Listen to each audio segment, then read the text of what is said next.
Ouais, c'est beaucoup d'émotions à chaque fois quand je revois ça. C'est juste, c'est la course de ma carrière, même de toute ma vie, parce qu'un titre olympique, voilà, c'est pour toute la vie et c'était un jour magique. Bienvenue dans Ravito, le rendez-vous vélo du Télégramme. Ravito, vous le savez, c'est tous les vendredis à 18 h sur le telegram.fr et sur la chaîne YouTube du Télégramme. Aujourd'hui, un Ravito exceptionnel puisque l'on se retrouve chez une ancienne championne olympique. Julie, 12 ans après ton titre de championne olympique, que deviens-tu alors? Eh bien, aujourd'hui, je suis jeune maman, voilà, d'un petit bout de 4 mois. Donc pour moi, c'est vraiment une toute nouvelle vie après ma carrière de haut niveau. Mais c'est aussi ce que je rêvais. Donc voilà, je suis vraiment dans toute cette nouveauté pour moi et puis j'apprécie énormément. On va évidemment parler de ton titre de championne olympique. Quand tu regardes les images, c'est laquelle qui te revient en premier comme ça? Ouais, c'est beaucoup d'émotions à chaque fois quand je revois ça. C'est juste, c'est la course de ma carrière, même de toute ma vie, parce qu'un titre olympique, voilà, c'est pour toute la vie et c'était un jour magique. C'était mon jour. J'étais vraiment invincible et ça a été parfait du début jusqu'à la fin. On imagine que tu te rappelles parfaitement de ta course. Est-ce que tu peux nous la raconter alors? Alors, une course qui s'est déroulée comme je le souhaitais. J'avais fait des recos juste hyper pointilleuses et j'ai su durant les 6 tours vraiment mettre ma roue avant, mon pneu arrière là où j'avais envie.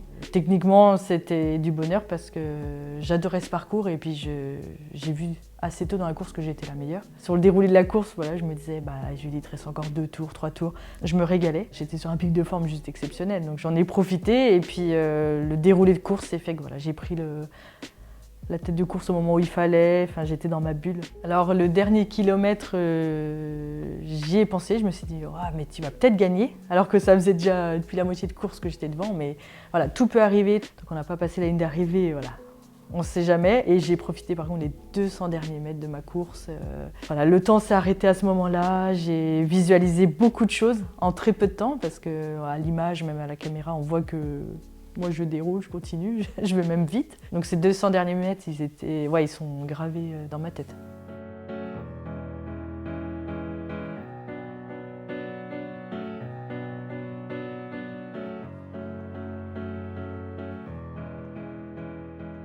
Cette année-là, tu étais la leader de la Coupe du Monde. Forcément, tu avais beaucoup de pression au départ de la course. Les autres courses, pour moi, c'était je me prépare, je suis là, mais je me montre pas trop. Et donc, je me suis retrouvée pas forcément la favorite en fait, au JO. J'ai pris un peu ce rôle d'outsider et en fait ça m'allait très bien. Je me suis un peu effacée sur quelques manches de Coupe du Monde et donc très bien. En fait, j'ai vu que la pression était plus sur l'épaule d'autres concurrentes et donc moi j'ai fait on va dire mon petit bout de chemin et le déroulement on va dire de ma préparation a été juste parfaite. Ça fait quoi alors d'être championne olympique? C'est impressionnant.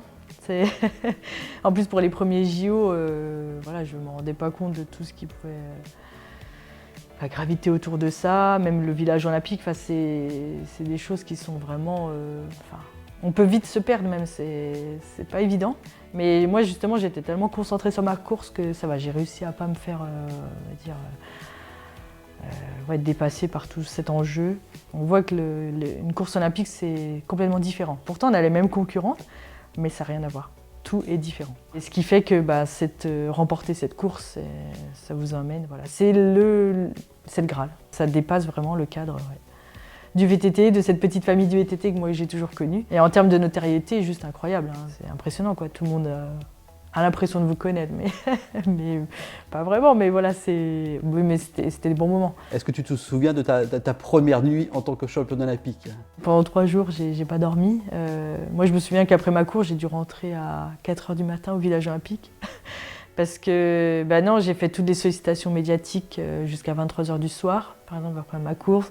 Après, j'ai pu voir ma famille, il y a eu plein de choses.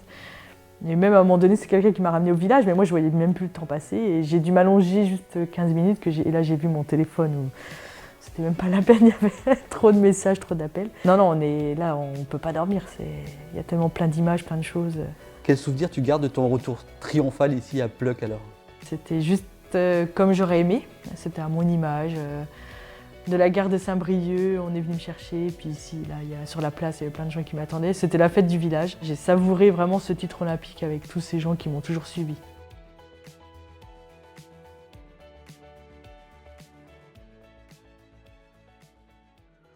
un mois après ton titre de championne olympique, tu es sacrée championne du monde en Allemagne. C'était l'état de grâce. Oui, donc ouais, incroyable comme tu me dis, parce que ce championnat du monde, j'y ai même pas pensé une seule fois dans l'année. C'était focus Jeux olympiques.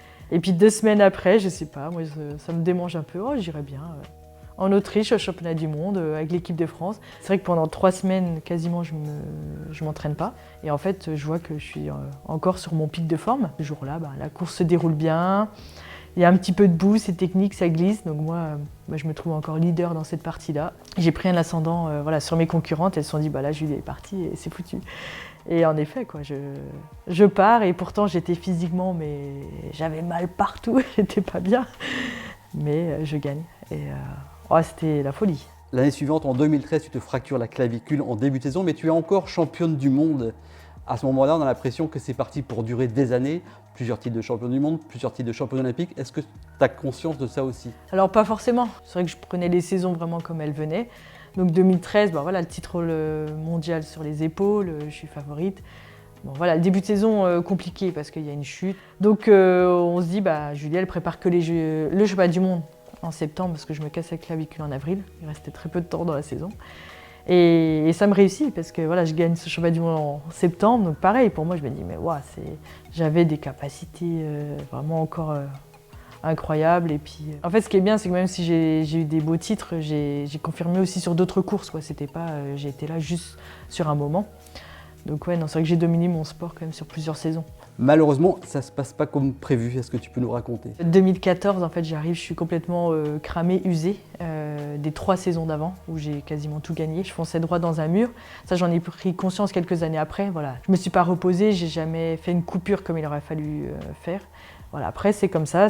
Ma carrière, elle s'est faite de cette façon-là. Oui, j'ai fait un burn-out, quoi. J'étais complètement fatiguée. Une Coupe du Monde, je suis arrivée, je suis arrivée en pleurs sur la ligne d'arrivée, je dis mais je veux plus vous voir. J'ai vraiment parlé comme ça à mon équipe, je veux plus du vélo, je l'ai jeté. Et je me suis enfermée dans ma chambre d'hôtel. Même moi, je ne savais même pas ce qui m'arrivait. Ça fait partie de mon histoire et je l'ai très bien accepté. J'ai appris plein de choses sur moi et je finis ma carrière en tout cas comme j'aurais aimé le faire. Donc, depuis 2021, tu es une jeune retraitée sportive et tu as fait quoi depuis du coup? Alors j'ai été sollicitée pour créer une équipe sur une Coupe du Monde. C'est le team Rock Rider qu'on voit aujourd'hui. Donc ça a été un projet qu'on m'a proposé déjà en juin, à peine quand j'avais annoncé ma fin de carrière. Et donc pour moi c'était hyper excitant, même déjà intéressant parce que j'annonce à peine que je vais arrêter et on voit que ça ouvre beaucoup de portes. Franchement, j'étais emballée par le projet, j'ai trouvé que c'était vraiment une très belle chose. Par contre, je sentais que j'avais pas forcément la tête à ça tout de suite, la carrure aussi pour être manager d'une équipe comme ça. Moi j'étais là, j'ai été existante 1 an, mais j'étais pas à 100%. Repartir sur les Coupes du Monde, les voyages, en fait j'ai vu que j'avais plus envie. Et il y avait aussi ce projet aussi d'avoir un enfant et repartir en Coupe du Monde, ça c'était pas viable quoi. Donc derrière on verra la suite, mais plein de belles choses encore à faire. Merci Julie de nous avoir reçus à Pleuc-sur-Lié où tu passes des vacances. Bonnes vacances à toi. Voilà, la Post Ravito, c'est tout pour aujourd'hui. On se retrouve vendredi prochain à 18h sur le telegram.fr et sur la chaîne YouTube du Telegram. D'ici là, bon week-end, bonne semaine et bonne course.